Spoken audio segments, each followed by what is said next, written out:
Halo,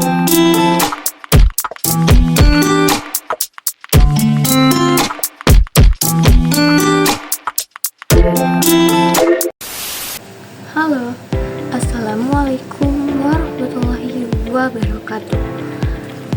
Pada kesempatan kali ini kita akan membahas tentang materi konsep dasar ilmu geografi. Yang pertama, geografi pada masa kuno. Yang kedua, geografi pada abad pertengahan. Yang ketiga, geografi modern atau geografi masa kini. Baik, mari kita simak pembahasannya berikut ini.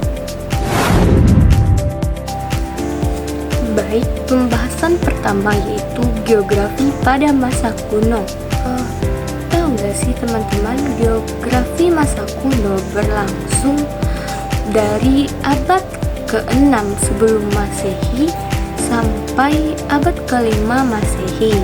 Dia berpusat pada peradaban Yunani dan Romawi. Pengetahuan geografi masih dipengaruhi oleh pengaruh mitologi. Tapi seiring berjalannya waktu, itu semua berubah dan mulai berkembang secara logis. Ciri utama dalam geografi masa kuno yaitu pengetahuan geografi pada masa ini berasal dari penjelajah atau perdagangan. Mereka mulai menggambarkan dunia dengan membuat peta. Dan di sini mereka juga berusaha untuk mengukur dimensi bumi. Nah, tokoh penting dalam geografi masa kuno ini ada beberapa tokohnya. Yang pertama, Aristoteles yang kita kenal sebagai bapak geografi. Masanya 276 sampai 194 sebelum Masehi. Nah, dan itu dia juga berhasil menghitung keliling bumi yang sangat besar ini. Yang kedua ada Herodotus. Herodotus ini dari 484 sampai 452 sebelum Masehi. Dia juga dikenal sebagai bapak sejarah. Ia juga mendeskripsikan geografi yang rinci tentang wilayah yang dikunjunginya, terutama di sekitar laut Mediterania. Yang ketiga ada Claudius Ptolemus, yaitu pada tahun 90 sampai 168 Masehi. Dia menyusun buku Geographia yang berisi teori-teori sistem koordinat dan definisi lokasi. Karyanya menjadi referensi utama dalam berabad-abad. Nah, kita masuk pada materi yang kedua. Materi yang kedua adalah geografi abad pertengahan. Periode ini sekitar abad ke-5 hingga ke-15 Masehi.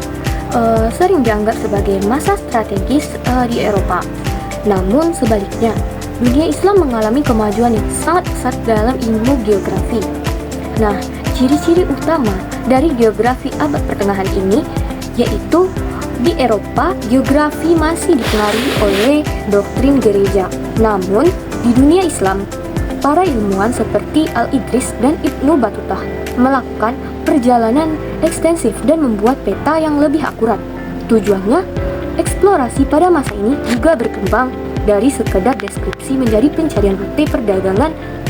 Nah, tokoh-tokoh penting dalam abad pertengahan ini ada itu yang pertama Muhammad Al-Idris yang berlangsung dalam 1100 sampai 1165.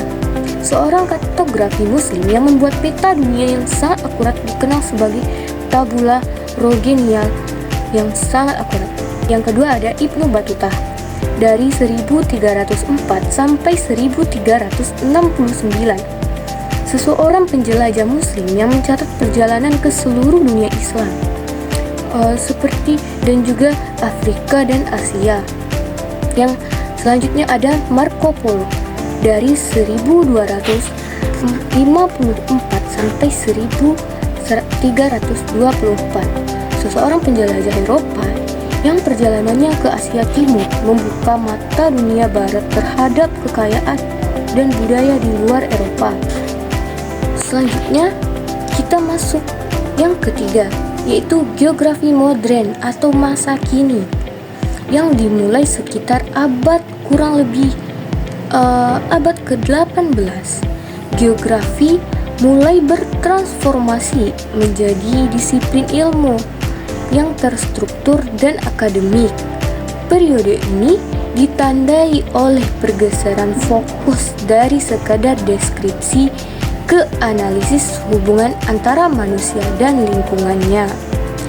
Nah, jadi ciri-ciri utama dari geografi modern ini adalah geografi modern berkembang menjadi ilmu yang akurat dan diajarkan di universitas. Nah, tokoh-tokoh penting dalam geografi modern yaitu yang pertama Immanuel Kant dari 1724 sampai 1804. Seorang filsuf yang berpendapat bahwa geografi adalah ilmu yang mengorganisir pengetahuan berdasarkan ruang. Dianggap sebagai peletak dasar geografi modern. Yang kedua ada Alexander van Humboldt dari 1769 sampai 1859. Ia dikenal sebagai bapak geografi fisik modern.